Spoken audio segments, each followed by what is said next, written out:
Hello and welcome back. You're watching Parry This. Today we are tackling Charles IV for our 7th history video about the historical video game Kingdom Come Deliverance, which is set in 1400s Bohemia. As we all know, Charles IV, King of Bohemia and Holy Roman Emperor, had a long and successful reign. The empire he ruled from Prague expanded, and his subjects lived in peace and prosperity.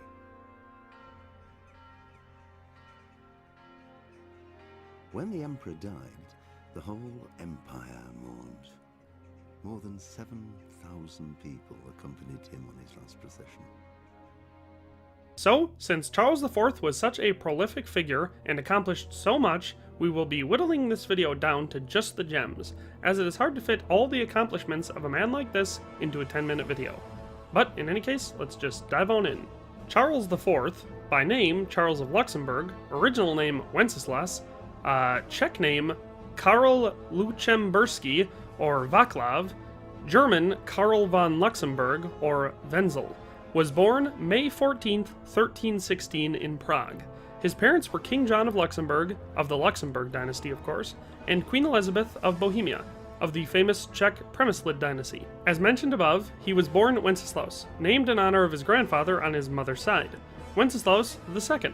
However, he chose the name Charles at his confirmation to honor his uncle, King Charles IV of France, whom he had idolized while spending 7 years at his court prior to his confirmation. Throughout adolescence, Charles was educated first in Prague and then later in France, where he learned politics, economics, history, philosophy, tactics, engineering, and became fluent in 5 languages: Latin, Czech, German, French, and Italian. Charles IV's first bit of ruling/military experience came in 1331, where he went to Tuscany to consolidate his father's rule there. At this time, in an effort to defend the region, he founded the town and fortress of Monte Carlo, which translates into Charles's Mountain.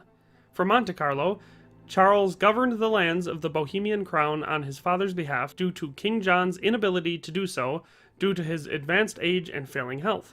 In 1334, Charles IV was named Margrave of Moravia, the traditional title of the heir apparent to the Bohemian throne. 2 years later, in 1336, he also assumed governance of Tyrol, another German state, on behalf of his brother, John Henry, and became involved in a struggle for possession of these lands. It was around this time that it became apparent that there was no match to Charles's diplomatic abilities, and for the next 20 or so years, Charles would achieve more through purchase, diplomacy, and marriage than most rulers have through force. In the 1330s, it is well known that Charles's father did not trust him, as he saw him as overambitious and incredibly competent.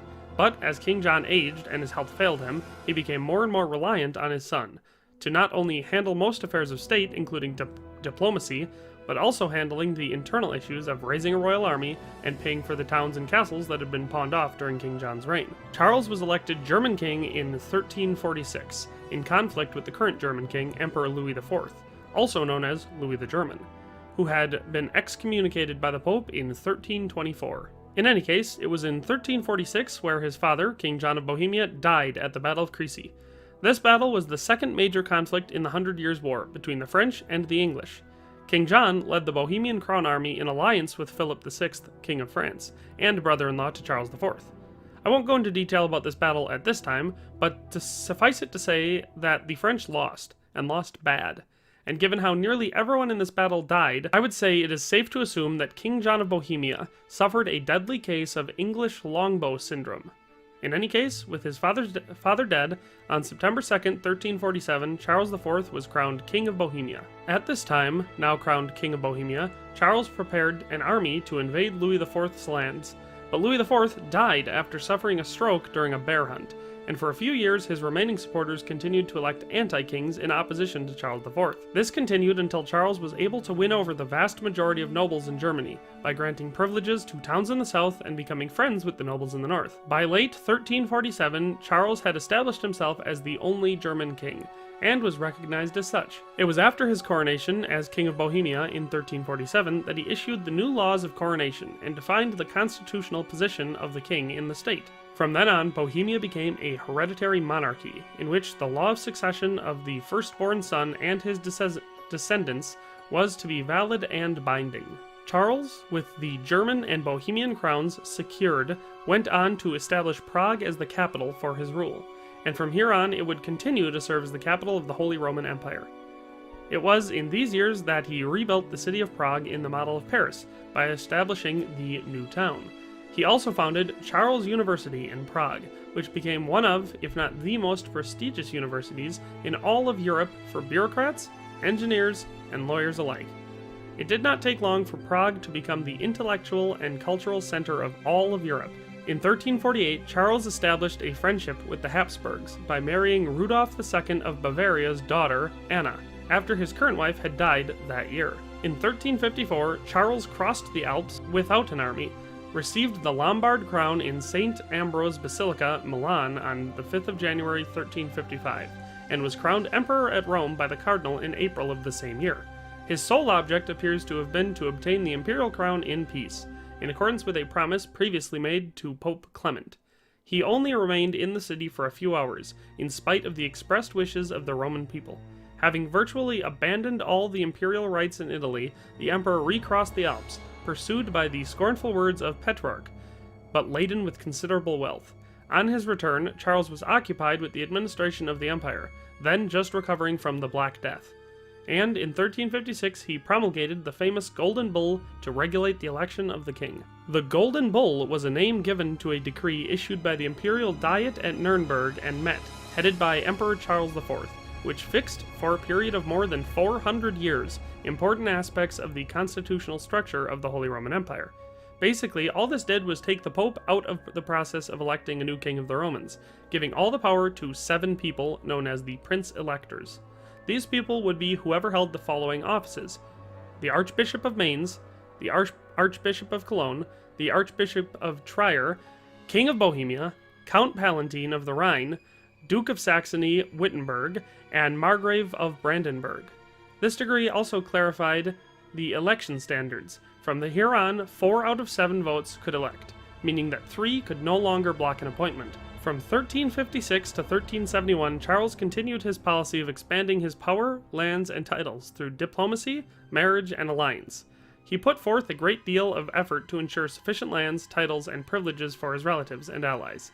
In this time, his son, Wenceslas IV, was born, and Charles put forth great effort to secure his election as the King of the Romans, as well as ensuring that upon his death, the Bohemian crown would pass down to Wenceslas. It was in 1365, however, where Charles once again visited Pope Urban V in Avignon, and escorted him to Rome. It was on this occasion that Charles IV received his final crown, where he was crowned King of Burgundy in Arles. It wasn't until 1371 that another truly interesting event occurred for Charles. It was at this time that Casimir III of Poland, also known as Casimir the Great, Louis I of Hungary, and Otto V of Bavaria entered into a conspiracy against Charles IV. At this time, Casimir and Louis convinced Otto to repeal an estate contract with Charles IV for the Margrave of Brandenburg. This prompted Charles to raise an army and invade Brandenburg. After 2 years of conflict therein, in 1373, the Margrave of Brandenburg officially became part of Czech lands. It was at this time that Charles also gained a considerable portion of Silesian territory, through his marriage to his third wife, Anna von Schweidnitz, daughter of Henry II, Duke of Swidnica, and Catherine of Hungary. Charles IV died on November 29, 1378, at the age of 62, in Prague. He was succeeded by his son, Wenceslas IV. Charles was married 4 times, and between the 4 wives he had 13 children. His first wife was Blanche of Valois, and with her he had 3 children, a son who died young, and 2 daughters, Margaret and Catherine. His second wife, Anna of Bavaria, and he had 1 son, Wenceslas, who only lived 1 year and then died in 1351. Charles's third wife was Anna von Schweidnitz, with whom he had 3 children, Elizabeth of Bohemia, Wenceslas, who would go on to succeed him, and another son who was born and died on July 11, 1362. Finally, his fourth wife was Elizabeth of Pomerania, and with her Charles had 6 children: Anne of Bohemia, Sigismund, John of Gorlitz, Margaret of Bohemia, and 2 sons who died before their 2nd year, named Charles and Henry. So, out of the 13, 8 of Charles IV's children lived to adulthood. The reign of Charles IV was characterized by a transformation in the nature of the empire, and is remembered as the Golden Age of Bohemia.